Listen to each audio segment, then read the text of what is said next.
உலகத்தின் உள்ளை பற்றியோ வெளியை பற்றியோ கவலை இல்லாத களிப்பு. நல்லா புரிஞ்சுக்குங்க. இந்த களிப்பு பல்வேறு காரணங்களுக்காக நமக்குள் வெடிக்கலாம். அந்த களிப்பின் ஆழம் நல்லா புரிஞ்சுக்கும்.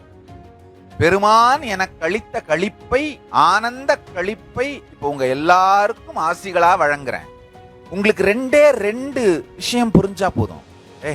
பரமசிவனே நேரா வந்து தான் எங்க சாமி கொடுத்துருக்கு, எங்க சாமி நேரா வந்து எனக்கு கொடுக்குறேன்னு சொல்லிருச்சு, அவ்வளவுதான்டா. இதுக்கு மேல வேற என்னடா வேணும்?